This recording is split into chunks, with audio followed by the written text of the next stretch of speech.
Welcome to you all again. It's the Working Class Movement Library series of Invisible Histories talks, and today we're marking the week in which International Women's Day falls by welcoming as our speaker Sarah Pedersen, Professor of Communication and Media at Robert Gordon University, Aberdeen. She also acts as Gender Equality Champion for the university, and she's going to talk to us about who the Scottish Suffragettes were and how the fight for the vote differed in Scotland.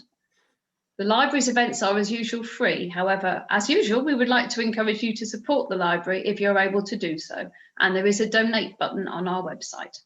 Okay, Sarah, thank you, and over to you. Okay, well, thank you very much for inviting me.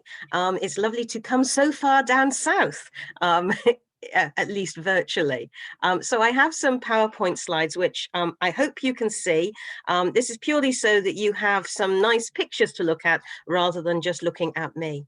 So Lynette's asked me to talk to you about the Scottish suffragette movement. So I'm going to start my story actually a little further away from the suffragettes to the people that we call the suffragists. So in the middle of the 19th century, women in Britain, all over Britain, started to ask why they didn't have the vote. We have a series of reform acts throughout the 19th century, increasing the number of people who can vote for MPs, members of parliament. And indeed, by the 1860s, we start to get some movement towards some working class people voting, at least in the towns. And by the end of the 19th century, we've got about 60% of all men in Britain have the parliamentary vote, but not one woman.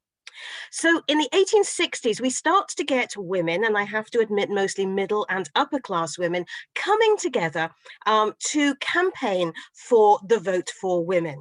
And by the end of that century, they've coalesced into this big umbrella group, which is known as the National Union of Women's Suffrage Societies. And historians tend to refer to these women as constitutional suffragists. Now, they're constitutional because they believe in achieving change through constitutional means.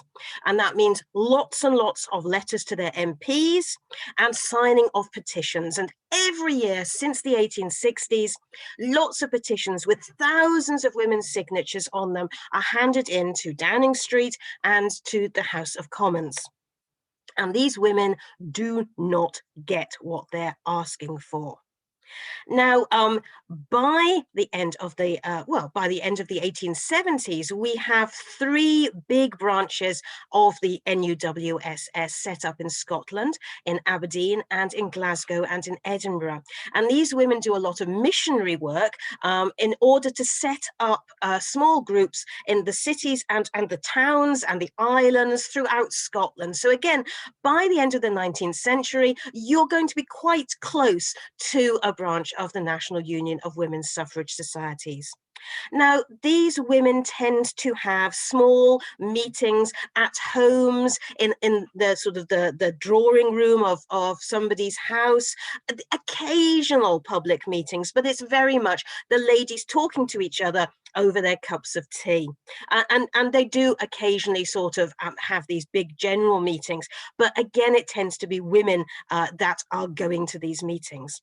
And as I said, politely asking, sending in petitions, writing letters, which MPs, of course, could ignore because these people were not their constituents. They had no vote.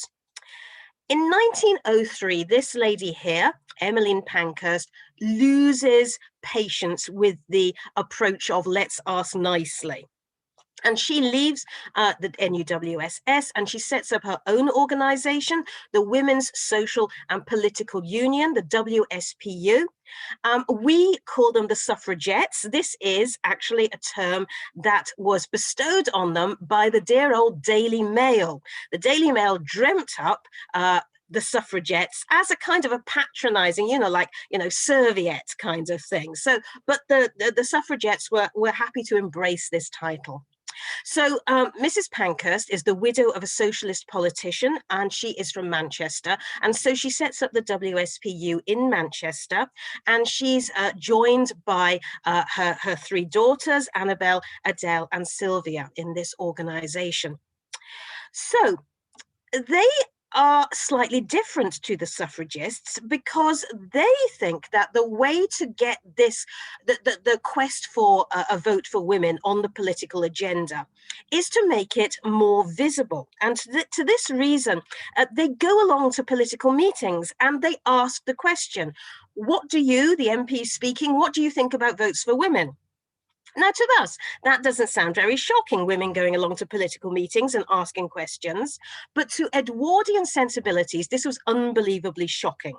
Politics was a male preserve. Women should not be anywhere near it, and they certainly shouldn't be going along and asking questions and demanding things from MPs. So the response to this was, of course, to grab hold of any woman who tried to ask a question in a political meeting and to pull them out. So this was how things went for a couple of years. And then in 1905, Christabel Pankhurst, Emmeline's daughter, and she's the one here on the right, and a friend called Annie Kenny, who was a mill girl from Manchester, they went to a meeting and they asked again of Winston Churchill, in fact, they asked the question, what about votes for women? And they are pulled out of the meeting. Now, once they get outside, Christabel, who has a law degree, she's a law student, she knows how to get arrested. She spits in the face of the policeman. So the next day they're taken in front of the magistrate, and the magistrate says, well, ladies, this is absolutely shocking, and I'm going to have to find you guilty of breach of the peace, and I will have to fine you. And Christabel says, we're not paying the fine. And he said, but you don't understand, if you do not pay the fine, I'm going to have to send you to prison. And she says, uh-huh. And they go to prison. And because of this, this is now on the front pages of newspapers throughout Britain. And Mrs. Pankhurst sees this coverage and she says, okay, this is what we're going to do from now on. We're not just going to go to political meetings and ask for votes for women. We're going to get arrested, refuse to pay fines, and go to prison, because that's going to keep the issue in the public consciousness. Everyone's going to be reading about us. Now, I said that Annie Kenny is a mill girl. I don't want you to run away with the idea that the WSPU or the suffragists were asking for votes for all women, because they were not. They were asking for the vote on the same terms that men had it. And as I said, only 60% of men, mostly middle and upper class men, had the vote. And so the idea, it was kind of a thin end of the wedge idea. Get some women the vote, and then they can work to ameliorate their poorer sister situation, but also campaign for all women to get the vote. So to me, Annie Kenny is kind of a real sort of martyr here, because she's going to prison for other women to get the vote. She wouldn't have got the vote herself. So at the end of 1906, there's a general election, and there's a grand landslide win for the Liberal Party. And everybody goes, oh, hooray, the Liberals, they're bound to give women the vote, because they believe no taxation without representation. And a lot of middle and upper class women pay taxes. So surely the Liberals will give us the vote. Yeah, well, no. A lot of Liberal men had stood on, they'd said, oh, yes, I believe women should get the vote. But it turned out that when they actually got into government, they meant one day in the future. Now, this was a very, campaigning parliament with lots of radical ideas. They're the people who bring in the first pensions, old age pensions. But they're not that keen on giving women the vote as a priority. The Chancellor of the Exchequer at the time, this gentleman here, is Asquith, and Asquith was vehemently anti-suffragist. He didn't want to think about it at all. So while he was in power, women were going to have to fight very hard. Now, one of the things Mrs. Pankhurst decided to do was to take the fight to by-elections. And she said, because the Liberal Party have such a big majority, we will campaign at every by-election to reduce that majority and get the message through to them that way.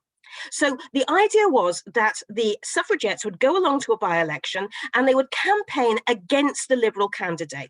They didn't campaign for the Labour or the Conservative candidate. They just campaigned against the Liberal. They said, don't vote for the Liberals because they won't give women the vote.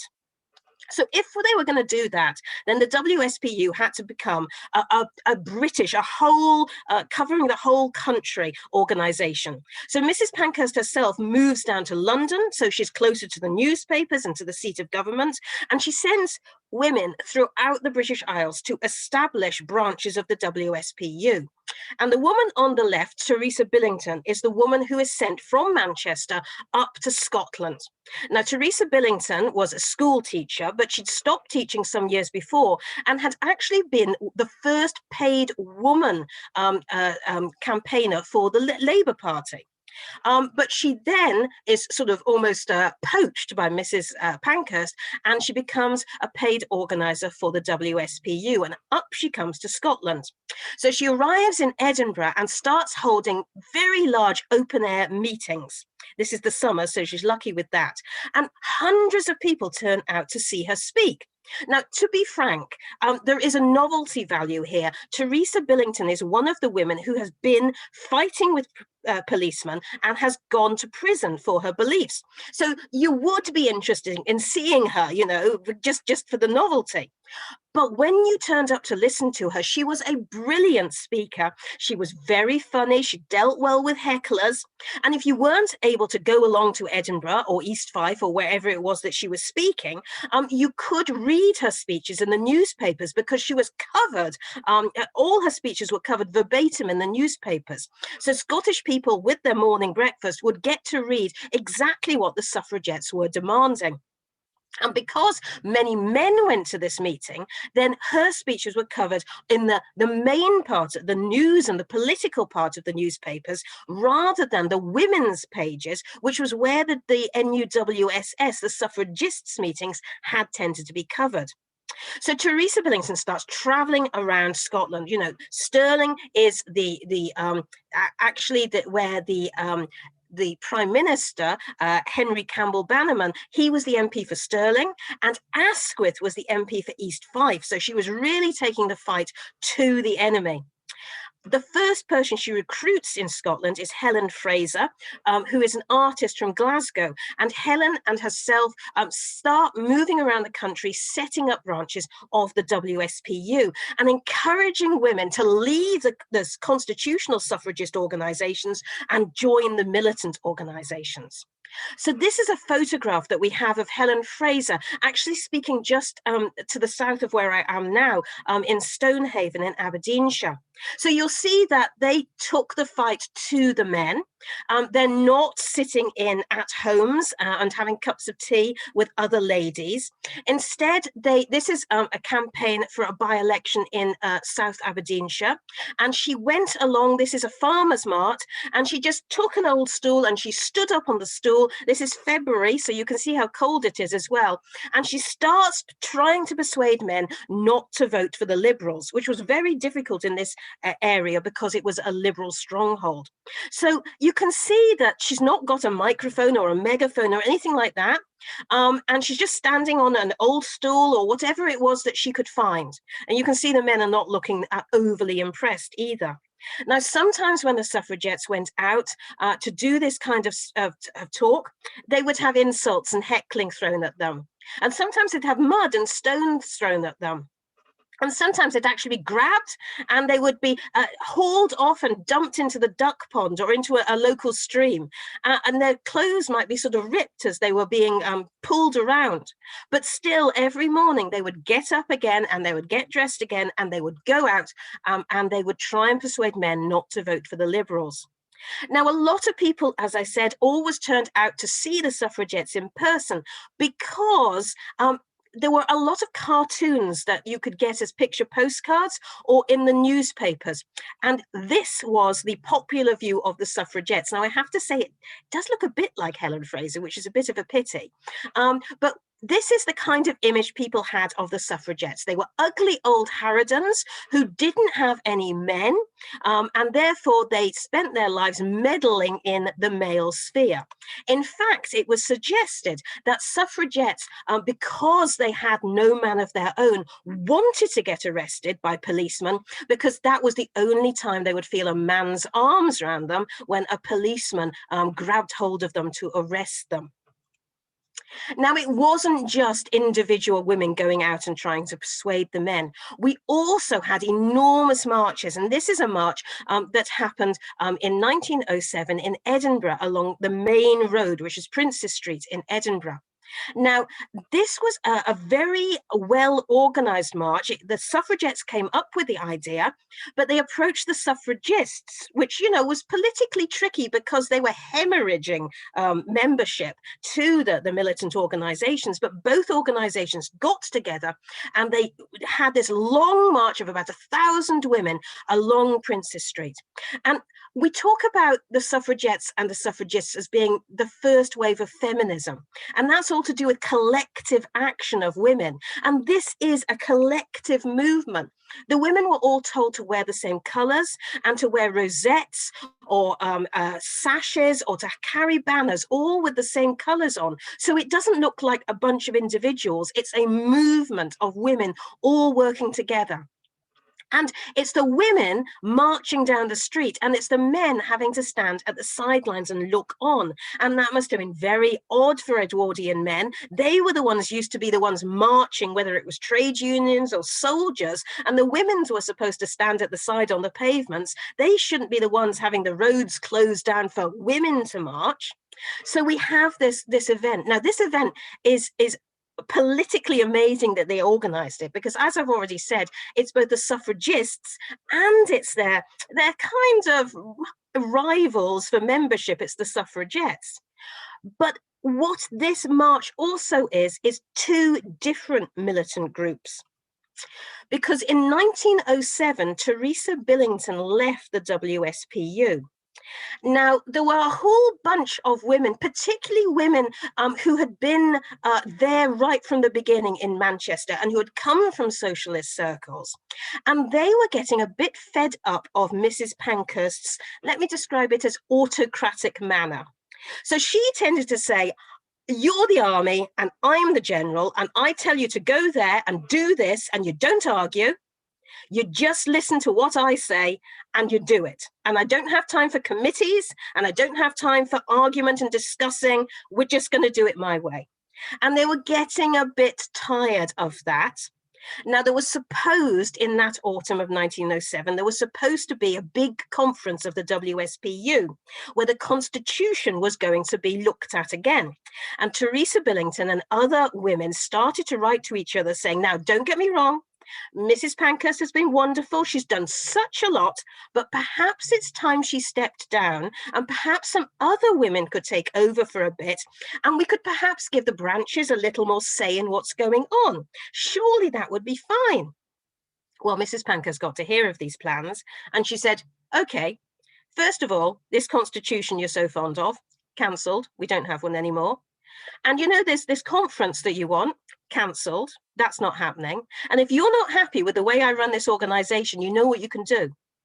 And so Teresa Billington and quite a large group of the original founders, they left and they set up another militant organization, but one that they claimed was more democratic.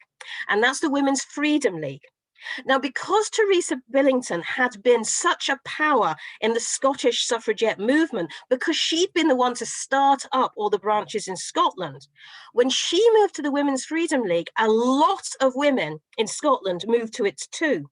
So when we talk about the Scottish suffragettes, most of the Scottish suffragettes we're talking about are not members of the WSPU, and they don't report to Mrs. Pankhurst. Instead, they're members of the Women's Freedom League. Okay, so you are a militant suffragette in Scotland. What is it you're actually doing? Well, a lot of what you're doing in the first couple of years is going to London. There's not a lot of militant activity happening in Scotland. Instead, you would get on your train in Edinburgh, Waverley Station, and you'd go down to Euston. Now, you'd get on the train with maybe a couple of stones or rocks in your handbag, or maybe a toffee hammer, because, you know, you like toffee. And you'd arrive then at Euston, you'd get out, you'd join some other suffragettes, and you'd go to some of the posh shops like in Bond Street and Oxford Street, these posh department stores who had these newfangled glass windows. And at a single then, you'd bring out your hammers and your stones and you'd smash the windows. And then you would run like hell back to Euston to try and get a train to go back to Scotland. Now, of course, some of these women were arrested and went to prison. So here are two Scottish suffragettes, both members of the Women's Freedom League, who went down to London. The one on the left is a woman called Anna Munro, who's from Dunfermline. And in 1908, she goes down to London. She wants to disrupt the king going to open Parliament. And her plan is that she's going to leap on the king's carriage and she's going to shove through the open window lots of leaflets demanding votes for women. And she leaps on the carriage, and this is where the plan goes horribly wrong because the king shuts the window. So she can't do that. So instead, she goes to a cabinet minister's home and she tries to hold a meeting on his front doorstep. And she's arrested and she goes to prison. She's released soon afterwards and returns to tell her tale to Dunfermline. And she inspires the woman on the right, who's another working class woman. And this is Jenny McCullum, who was a winder at the local mill. And Jenny also goes down to London and she participates in what was called a rush on the House of Commons. And that's where Mrs. Pankhurst or somebody else would have a meeting where maybe 200 women would be meeting just a little way away from Westminster. And she'd get them worked up and then they'd all link arms and they would rush the House of Commons to try and get through into the House of Commons, to get a woman actually standing on the floor of the House of Commons. And the police would be there, and that would be where you'd see a lot of violence and the batons would be hitting the women. And Jenny McCullum is arrested. In her court trial, she actually says that when she's arrested, the policeman says, "What are you doing here? You're Scotch, go away." Anyway, it's interesting the way in which she's treated, because Jenny has a very, very strong working class Scottish accent. And the Daily Telegraph makes kind of a big story about her, basically poking fun at her accent and how, you know, nobody could understand what she was saying and how silly it was that she was going to get imprisoned. And this is a photograph of her mocked up, it has to be said, after she was let out, showing how she was dressed. We also had a new attempt at having another Liberal minister getting a seat in Scotland in 1908, and that was in Dundee. So Winston Churchill, first of all, had attempted to win a seat in Manchester in a by-election earlier that year, and he had been defeated, and the suffragettes claimed victory for this. And apparently, the minute he was defeated, he walked off the stage at the hustings in Manchester, and there was a telegram saying, "We're the Liberals in Dundee, we're about to hold a by-election, please come up here." So he got on the next train and he arrived in Dundee, and he was now going to be the Liberal candidate up here. So he was followed, of course, by lots of members of the WSPU, including Emmeline and Christabel Pankhurst, but also he's followed by members of the Women's Freedom League. So he goes one day to speak to the working men who work at Blackness Foundry in Dundee. And he's going to have this big open air meeting. It's going to be at lunchtime so they can all come out and listen to him. When he starts to open his mouth, this woman at the back here, her name's Mary Maloney, and she is an Irish member of the Women's Freedom League, rings an enormous dinner bell and completely drowns him out. And he gets a bit annoyed, so he goes around the corner and tries to hold a meeting again. And she follows him with this bell and tries to drown him out. Every time he speaks, there's bell ringing and he can't get a word out. Now, I've talked about the Women's Freedom League and the WSPU and the suffragists, but there's another big group of politically active women in Scotland at the time, and this is the anti-suffragists, because there are a lot of women who are actually campaigning for women not to get the vote. So throughout Scotland, as we get further into the 20th century, they're holding meetings, they're speaking out, they're writing letters to the newspapers. And the Scottish Anti-Suffragist League is led by this lady, and she is a lady, her name is Lady Tully Bardine, and she travels around the country speaking, bizarrely, speaking politically on platforms all about how women shouldn't get the vote. And there's lots of reasons they give for women not to get the vote. One of them is God wouldn't like it. And another one is that if women who are married got the vote, basically that would mean that married men had 2 votes, because of course wives always obey their husbands. And that would mean that the married man would be able to vote twice. So we have all these organisations going around Scotland campaigning either for or against the vote. Now, it is a Scottish woman who is the first woman to go on hunger strike. Her name is Marion Wallis Dunlop, and she is another artist. I don't know what it is with these artists, and she's from Inverness. And she goes down to London, and she's arrested for daubing graffiti on St. Stephen's Hall. So she's arrested, and she is sent to prison, and she goes on hunger strike. Now, she doesn't go on hunger strike because she doesn't think she should be in prison, because she agrees. She said, did the crime, I will do the time. But, she says, I'm in the wrong part of the prison. Now, Edwardian prisons had 1st divisions and 2nd divisions, and the 1st divisions were for political prisoners. And political prisoners were allowed to wear their own clothes, they could have food sent in, and they could have visitors from their friends anytime they wanted. And of course, in the 2nd division, which is where the suffragettes were sent, they had to wear uniform. They were only given sort of very basic gruel type food, and they were set to hard work doing things like sewing sacks. So she said, I'm a political prisoner, so I should be in the 1st division, and I'm going to go on hunger strike till you put me in the 1st division.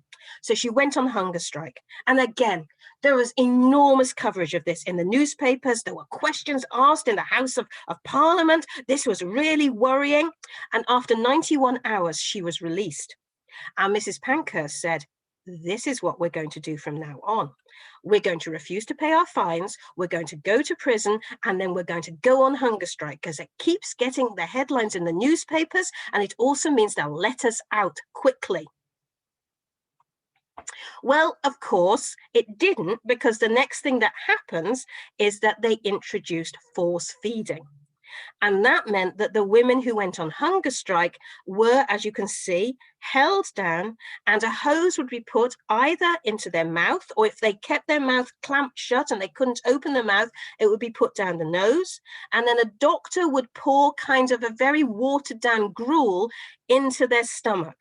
And you have to remember that these hoses were not even washed out, let alone anaesthetized. And there was nothing.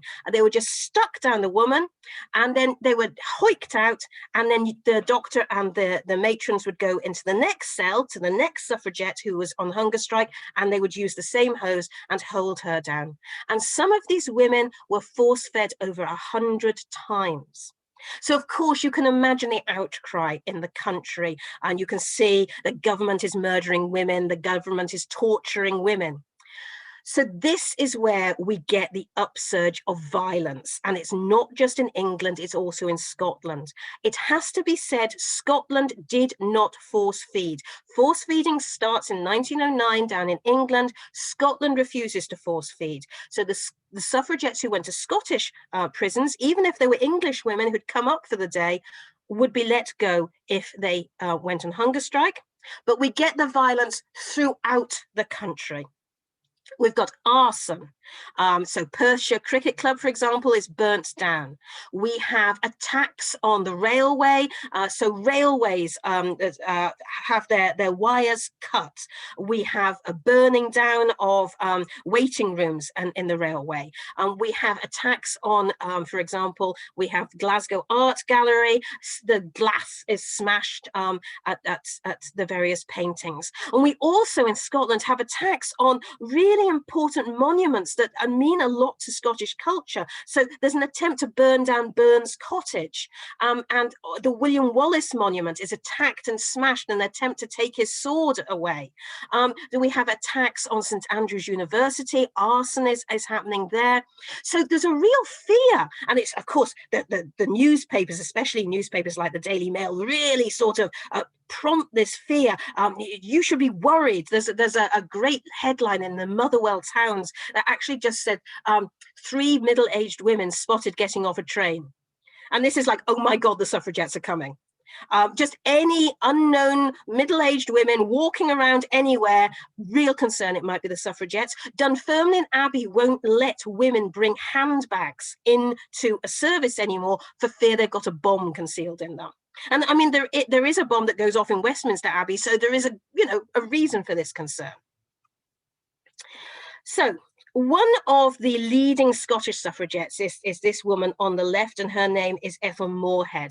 And Ethel Moorhead is a complete pain to the Scottish authorities. She's the one who attempts to burn down Burns Cottage. She's also associated with the burning down of a variety of homes and government buildings. If something's gone on in Scotland, Ethel probably has something to do with it. And she keeps getting arrested and being sent to prison and going on hunger strike and being released. And eventually in 1913, they crack. And she is arrested. She's sent to Calton Jail in Edinburgh. And she's the first Scottish woman to be force-fed in a Scottish prison. Now, the Scottish had no experience of that. By this point, English prisons had been doing it for some time, but not in Scotland. And we know that they were not very good at it because they put the hose down the wrong hole and they poured the gruel straight into her lungs. And she was incredibly ill, nearly died, had to be released anyway. Now, you might have thought that the Scottish prison authorities would think, well, okay, we're not very good at this. Maybe we shouldn't try it again. But instead, they went the other way. They said, you know what we're going to do? We're going to set up a centre for excellence for force feeding. And it's going to be in Perth Prison. And we're going to have every suffragette in Scotland brought there and force fed if they go on hunger strike. And they bring a gentleman called Dr. Ferguson Watson down from Peterhead Prison, which is near me, down to Perth, and he's going to run this Centre of Excellence.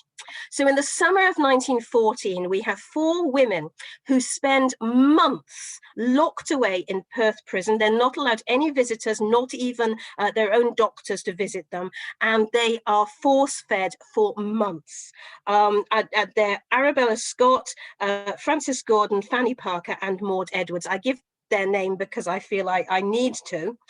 Fanny Parker, Frances Parker, it turned out embarrassingly for the authorities, was the niece of Lord Kitchener, the great war hero. So that was a bit embarrassing. Arabella, her sister Muriel, was another suffragette, and Muriel arranged what I can only describe as kind of a prototype of Greenham Common outside Perth Prison. There was an encampment of women who were there for months, all the time, shouting, singing, ringing bells, anything to try and get message through to their sisters in the prison that they were there for them. Now, dear old Dr. Ferguson Watson, he was a bit of an innovator. So he didn't just force feed the women through their mouths or through their noses. He also experimented with, for example, trying to feed them through their anuses. So it was just an awful situation. So this is the situation in Scotland in the summer of 1914. You have increasing violence out with the prisons throughout Scotland, arson, bombing, and you have increasing violence on women's bodies in the prisons. And I have no idea how this would have ended, but of course, in the August of 1914, we get the beginning of the First World War. The suffragettes immediately go to the government and say, we're going to call a truce, we're going to stop. We have been saying we want to be citizens. We will now prove our citizenship by our commitment to the war effort. Not all of them. Some suffragettes, Sylvia Pankhurst, Mrs. Pankhurst's daughter in particular, lead they're pacifists, and they lead a campaign against the war. But many suffragists and suffragettes throw themselves into the war, working in munitions factory, replacing men, for example, in driving trams so the men can go to the front. In Scotland, we are particularly celebrate the work of the Scottish Women's Hospitals. These are suffragists. Dr. Elsie Ingalls, who was the secretary of the suffragist organisation in Edinburgh, at the beginning of the war went down to the House of Commons, and she spoke to the war secretary, and she said, I have organised a ambulatory hospital, all women, women doctors, women nurses, women porters, women ambulance drivers. Where do you want us to go? And the war official said to her, my dear lady, go home and sit still. But she didn't. She contacted the Belgians and she said, would you like us? And the Belgians said yes. And the French asked for some as well. And so did the Russians and the Serbians. And by the end of the war, there were 17 different Scottish women's hospitals units working throughout Europe, but none of them for the British Army because they wouldn't have them. And so they're funded entirely by voluntary deposits given by the people in Scotland. So that's something that we talk about, and there's an attempt to have Elsie Ingalls to have a statue in Edinburgh at the moment. So you get to 1916, 1917, and the people in government start sort of saying, you know, when this war finishes, we're going to have a general election. And many of the men who had died or been injured in this war, remember only 60% of men, and mostly not working class men, had the vote. And there was a real sort of, you know, these men have sacrificed themselves. They should have the vote. We need to have a Reform Act that gives all of these men the vote. Particularly once 1917 and Russia, the Russian Revolution, had kind of concentrated minds, because now we have this whole bunch of working class men who've been trained to use rifles and they don't have the vote. So maybe we should give them the vote before they take it. So we start to get this reform bill going through the House of Commons, and someone said, well, okay, we're going to give the vote to all men over the age of 21. What about the women? You know, because we don't want the suffragettes back once the war's over. So someone did the maths and they said, look, if we give all women over the age of 21 the vote, because of the awful horror of the war, there are more women than men. And that would mean that more women than men had the vote. And we can't have that. So we'll have a compromise. All women over the age of 30 get the vote if they have a property qualification. So it's a very small proportion of women in Britain. It's the thin end of the wedge. It's the start. Of course, it's not until 1928 that all women over the age of 21 get the vote and we get full equality with men. But in the general election of December 1918, we get the first general election where some women have the vote. We also get the first women attempting to stand as MPs. We get about 11 women, some of them are in Scotland standing. We only get one woman who is elected to the House of Commons, and that is Countess Markovitz, and she's standing for Sinn Féin. And because she's standing for Sinn Féin, she does not go, because Sinn Féin does not take up their seats. She's also in prison, so that would be the other problem. So the first woman MP ever elected does not take up her seat.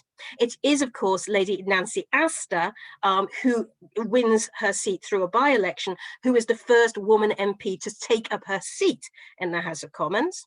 But who's the first Scottish woman MP? Well, it's this woman here, and we've seen her before.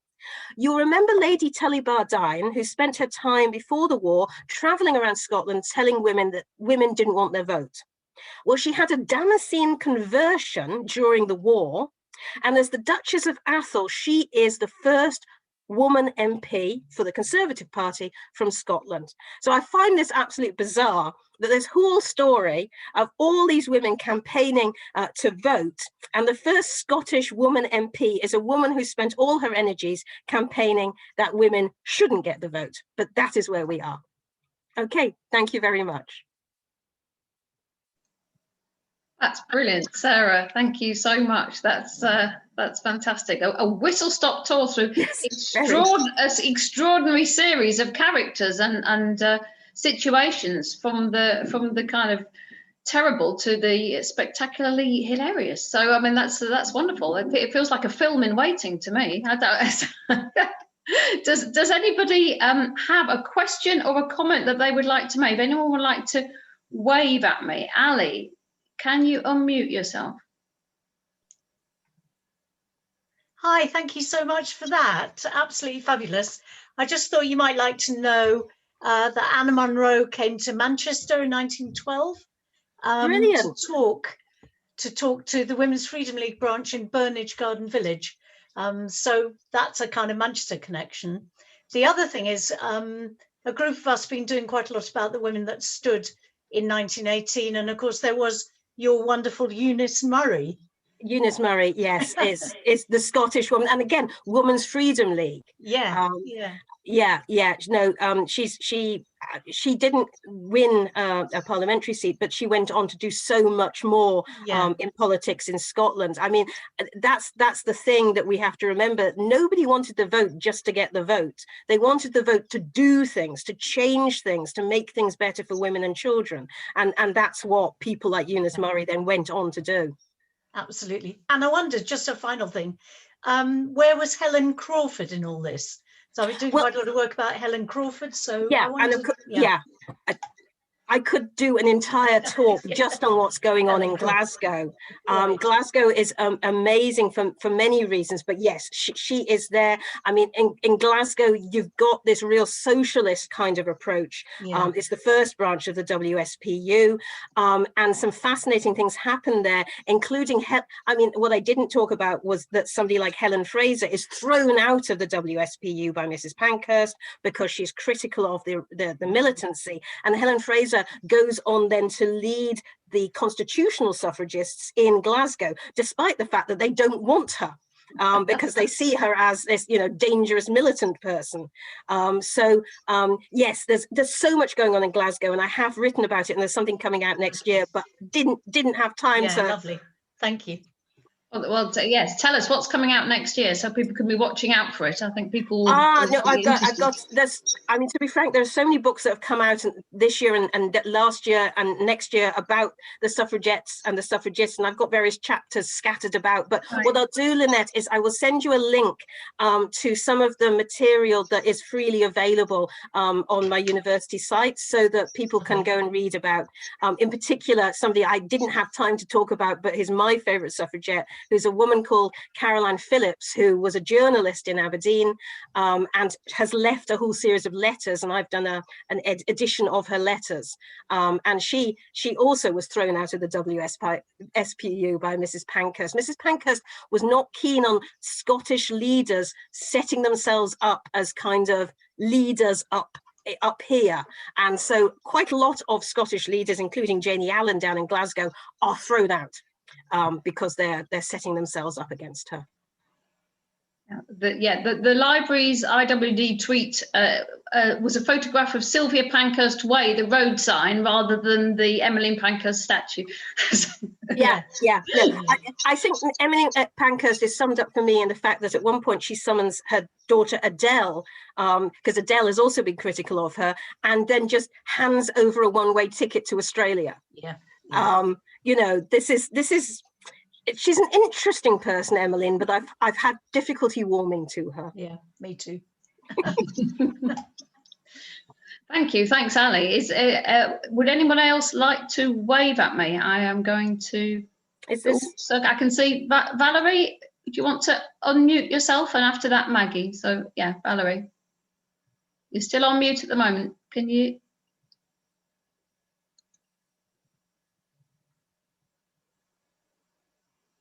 While you're trying to do it, I'll try Maggie. Can you unmute yourself? Okay. Yes. Yeah. Oh, good. Sorry, I'm just perched by I'm having to recharge this at the same time. I found it a very interesting talk. There are one or two people I'd like to ask about, but I just think we've had so much that I just really wanted to say that the library in 1918 held a conference which we called More Than Just the Pankhursts, and we had a really interesting talk, including talks on the Women's Freedom League and so on. And it's amazing how broad that suffrage movement was amongst women, you know. And the thing is, it seems that the suffragettes have got all the publicity and the name, and I'm really glad that that our speaker did include many other groups as well. So thank you very much. I've written on the Women's Freedom League. I think it's really a fascinating group of women. And I love the fact that in 2018, we had all this centenary and a lot of publicity. But what I want to see in 1928 is much more consideration of all the other groups of women who were involved, because I think that there was just a real big focus on the suffragettes and Mrs. Pankhurst. Yes. We need to widen it and understand all these different organisations that were involved. Yes, and there's something that hopefully the library will do then. Yes, it's ideal for us. But thank you. Thanks, Maggie. And Valerie, yes, you're unmuted now. Yes, thank you. Yes, that was fantastic. Thank you. Now, there's two things. First of all, I have in my head that some of these ladies, there were two movements. There was, although you've mentioned several, there were the upper crusty quality ladies like the Pankhursts, and there were the working class mill women, and there were two different things going. And I'd like to learn a bit more about the two, how they eventually came together. That's one thing that may be another talk. But I'd be pleased if you could help me with that. And the thing I wanted to know in the first place, that the women, the three first women. Now, I know Lady Astor got in by a by-election, but I haven't got the name. Please, I want the name of that first woman from Ireland and the third woman.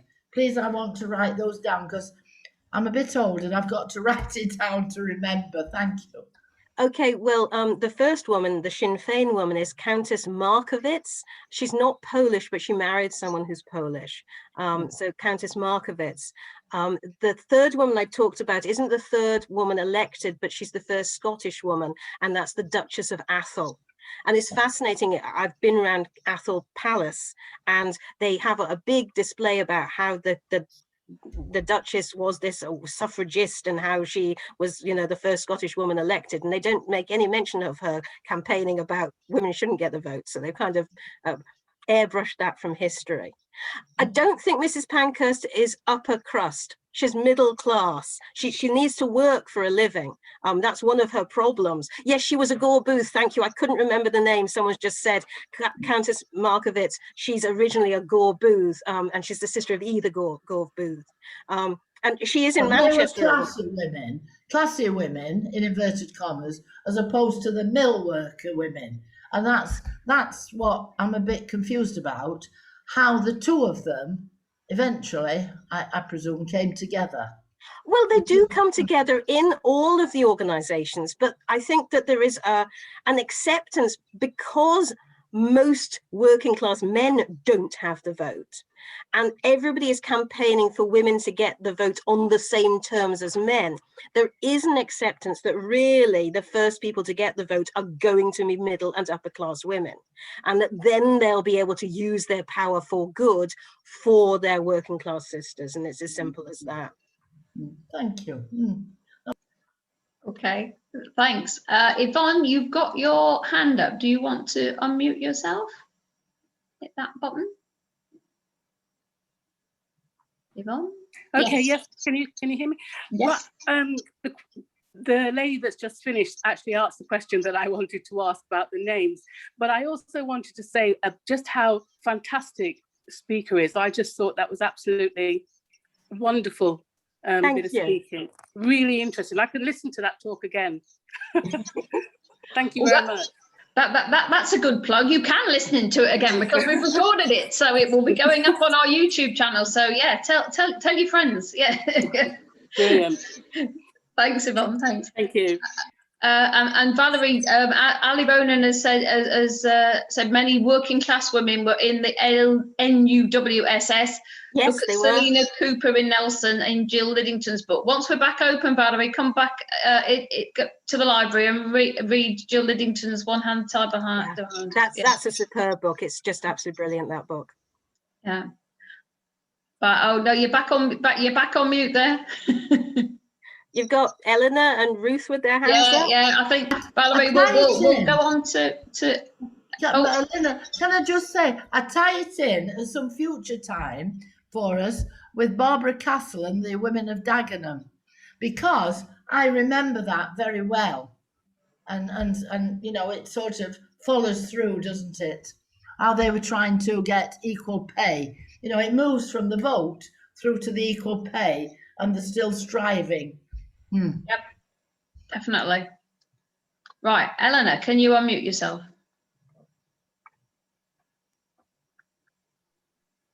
All right. Yep. The question I wanted to ask is, as a child and growing up, I was well acquainted with Jessie Stephen, who was with my mother in the co-op, but she was involved in the Glasgow things. Can you say anything more about her at that time?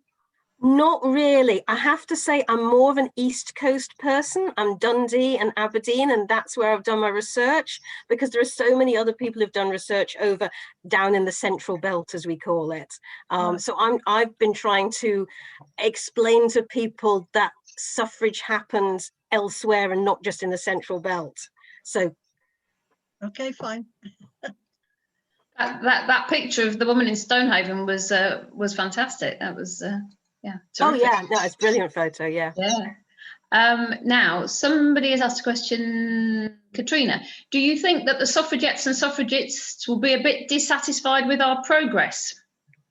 Yeah, I think possibly this is not exactly where they thought we would be in 100 years from winning the vote. I think that it would be absolutely, well, I think they would very much recognize the abuse hurled at women who get involved in political discussion. I think that there'll be a lot of recognition of that. And I think that yeah, there's a lot of things that they were fighting for, which maybe have been achieved, but we seem to be losing that rights to do various things now. So I think they would be a bit disappointed. Yeah. Okay, that I have a feeling somebody else was waving at me. Ralph. Ralph, there you go. Do unmute yourself, Ralph. Thanks, Sarah. I thought it was really superb talk. My question's related to an area which I'm sort of really interested in, which is the relationship between the suffrage movement and the Labour movement.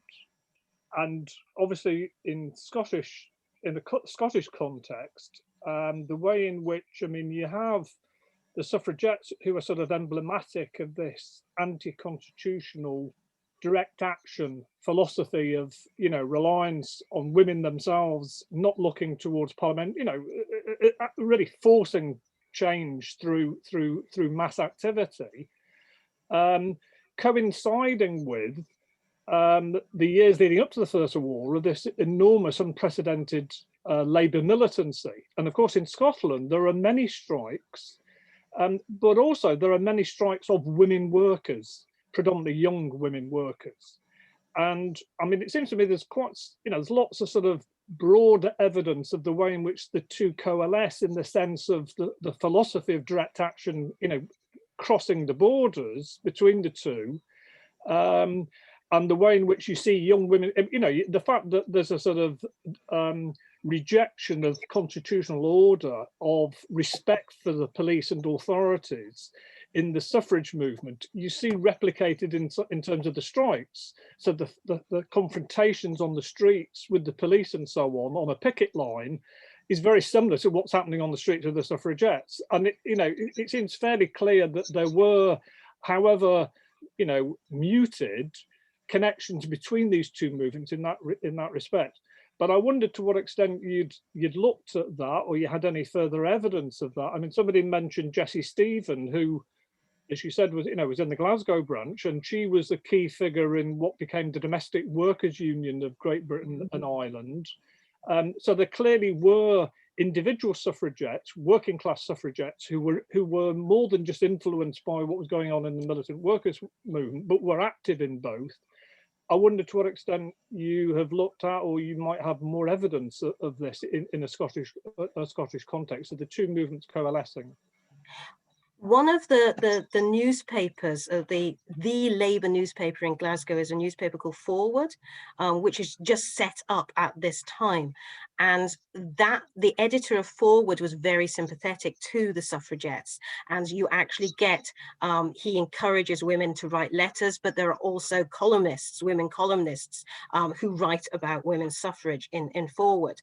Not everybody is happy with that, or happy with, there's this idea of, look, we need to achieve universal suffrage rather than focusing on what will be, to start with, middle class women getting the vote, if we go along with this idea of women getting the vote as men have it at the moment. So there is a sort of a discomfort amongst some socialists that this is not, they don't want to sort of, it's a waste of energy, and they want to focus on universal suffrage. But Forward, which I believe has been digitized now, is a really good place to see that kind of involvement. And certainly Teresa Billington is, when she comes up, she stays with that group, she stays in their houses, and it's from one of their houses that she gets married, and she gets married to someone working in Labour circles in Glasgow. He's a billiards table salesman, bizarrely, and so you get that sort of group. Over in the East, it's very dominated by liberals, and the liberal women who are kind of half torn with excitement that there's now a liberal government that can get all these things like old age pensions and reform of the Lords, but at the same time aren't giving them what they want, which is the vote. So it's kind of a country that's split down the middle, really, with the West Coast being more socialist than the East Coast. Thank you. I am scanning to see if anybody else is waving at me. Oh, great. Yeah, the library's got some copies of Forward. Well, definitely go and have a look at them then. Yeah, we look forward to welcoming you, Sarah, and to the real library sometime in the future, sooner rather than later, we hope. Is anybody else waving at me? I think perhaps they're not. Fine. Sometimes people are a bit shy, and then they send me a message afterwards, but that's okay, because Sarah did say that you could email her. So if you want to send a separate message, just email us and we'll forward it to Sarah. But are we? Yeah, I think, well, that's been terrific. Yes, I think a lot of people are going to be suggesting that for other people to catch up on. So much that was in there, Sarah. We really appreciated it, and I think that was terrific for International Women's Day particularly, and so yeah, we very much thank you for that. So next week, on Wednesday the 17th of March, we'll be welcoming back Ralph Darlington, who just asked that last question, whose topic is British Labour Movement Solidarity in the 1913-14 Dublin lockout. So we look forward to that. And yes, this talk has been recorded. We're going to be uploading it to our YouTube channel, hopefully by the end of today. And that's youtube.com/WCM Library. And a final reminder, as usual, that our talks are free. However, we would like to encourage you to support the library if you're able to do so. There's a donate button on our website. And thank you very much indeed to those of you who do that. Some of you very regularly. We really do appreciate that. So thank you again, and goodbye until the same time next week. Take care, everyone. In solidarity, very best wishes from all at the Working Class Movement Library. Goodbye.